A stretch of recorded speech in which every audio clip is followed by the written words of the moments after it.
नमस्कार शिक्षक बांधवांनो, प्राथमिक शिक्षक प्रमोशनच्या संदर्भात अत्यंत महत्त्वपूर्ण पत्र त्या ठिकाणी आलेलं आहे. महाराष्ट्र शासन प्राथमिक शिक्षण संचालनालय यांचं हे पत्र आहे. प्रतिविभागीय शिक्षण उपसंचालक सर्व, त्याचबरोबर शिक्षण अधिकारी, प्रशासन अधिकारी, महानगरपालिका शिक्षण निरीक्षक या सर्वांसाठी हे पत्र आहे. विषय आहे शिक्षक संवर्गातून पदोन्नती देताना शिक्षक पात्रता परीक्षा अनिवार्य असल्याबाबत.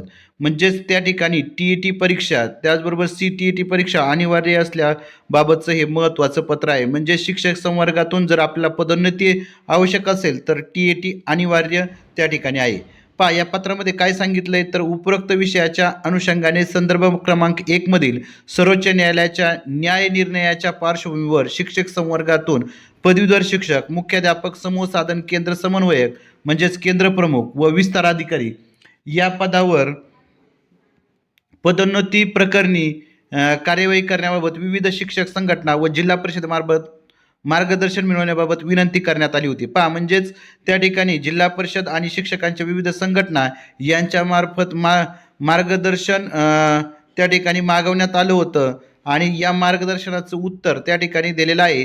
तरी सदर न्याय निर्णयाच्या अनुषंगाने करावयाच्या पुढील कार्यवाही संबंधी शासनामार्फत राष्ट्रीय शिक्षण परिषदेकडे तसेच केंद्र सरकारच्या शालेय शिक्षण विभागाकडे मार्गदर्शन मागवण्यात आले असून त्याबाबतचे अभिप्राय अद्याप अप्राप्त आहेत. तथापि विधी व न्याय विभागाच्या अभिप्रायानुसार शिक्षकांची शिक्षक पात्रता परीक्षा TET उत्तीर्ण या अर्हतेबरोबरच पदोन्नतीसाठी आवश्यक अन्य अर्हता धारण केली आहे. केवळ असेच शिक्षक पदोन्नतीसाठी पात्र आहेत असे शासनाचे संदर्भ क्रमांक 3 नुसार कळवण्यात आले आहे. तरी शासन पत्रात नमूद निर्देशानुसार यथानियम कार्यवाही करण्यात यावी. म्हणजेच या ठिकाणी सांगण्यात आलेलं आहे की जर तुम्हाला पदोन्नती आवश्यक असेल तर तुम्हाला TET परीक्षा पात्र होणं हे गरजेचं आहे.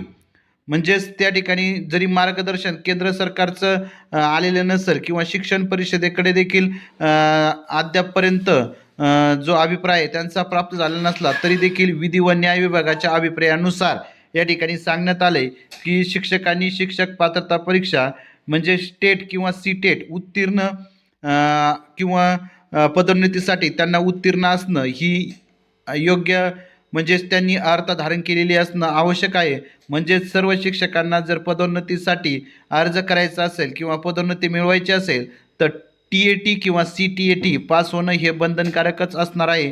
असं जे पत्र आहे ते पत्र या ठिकाणी शरद गोसावी शिक्षण संचालक प्राथमिक महाराष्ट्र राज्य पुणे यांचं त्या ठिकाणी आलेलं आहे आणि हे लेटेस्ट पत्र आहे. म्हणजेच त्या ठिकाणी 9 फेब्रुवारी 2026चं अत्यंत महत्त्वाचं असणारं हे पत्र आपण या ठिकाणी पाहिलेलं आहे. म्हणजे शिक्षकांना आता TET परीक्षा ही अनिवार्यच झालेली असल्याचं यावरून आपल्याला दिसून येतंय. धन्यवाद.